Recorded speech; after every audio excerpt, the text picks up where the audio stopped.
দীর্ঘ অপেক্ষার পর অবশেষে শুরু হলো অনলাইনে ভ্যাট রিটার্ন জমা দেয়া। রাজধানীর ডিপ্লোমা ইঞ্জিনিয়ার্স ইনস্টিটিউশনের এর উদ্বোধন করেন এনবিআর চেয়ারম্যান। এ সময় তিনি বলেন, কেউ ভুয়া তথ্য দিয়ে অনলাইনে ভ্যাট রিটার্ন জমা দিলে তার বিরুদ্ধে কঠোর ব্যবস্থা নেওয়া হবে।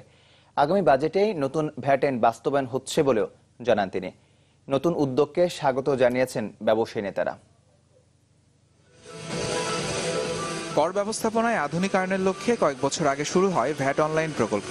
বেশ কয়েকবার উদ্যোগ নেওয়া হলেও অনলাইনে ভ্যাট রিটার্ন জমা কার্যক্রম শুরু করতে পারেনি জাতীয় রাজস্ব বোর্ড এনবিআর। দীর্ঘ অপেক্ষার পর অবশেষে সোমবার আনুষ্ঠানিক যাত্রা শুরু হলো অনলাইন কার্যক্রমের।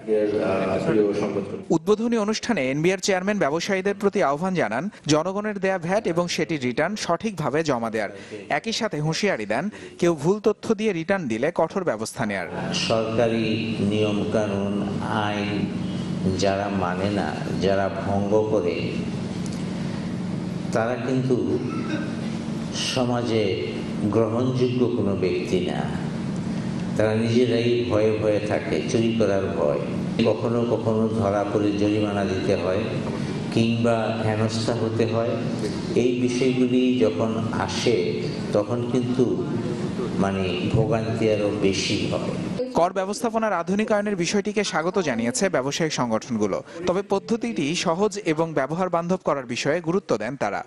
আমাদেরকে আগের মতো সে কাগজ কলমে বসে না থেকে আমরা কি করে এটা করতে পারি এবং সেটা সহজ পদ্ধতি সহজভাবে যেন সকালে সবচেয়ে বড় কথা হলো এটা it has to be very friendly one. VAT online শুধু না, আমরা মনে করি যে সার্বিক ফিসক্যাল পলিসিতে বাংলাদেশের অর্থনীতিতে ফর্মুলেশনটা এমন হওয়া দরকার যে বাংলাদেশের ইনফর্মাল ইকোনমি গ্র্যাজুয়ালি যেন ফর্মাল ইকোনমিক সেক্টরে আসে। শুরুতে বৃহৎ করদাতারা অনলাইনে ভ্যাট রিটার্ন জমা দিতে পারবেন। ধাপে ধাপে এটি সবার জন্য উন্মুক্ত করা হবে। আর আগামী বাজেটেই বাস্তবায়ন হতে যাচ্ছে নতুন ভ্যাট আইন। ইরতিজা নাসিম সৌরভ, চ্যানেল 24, ঢাকা।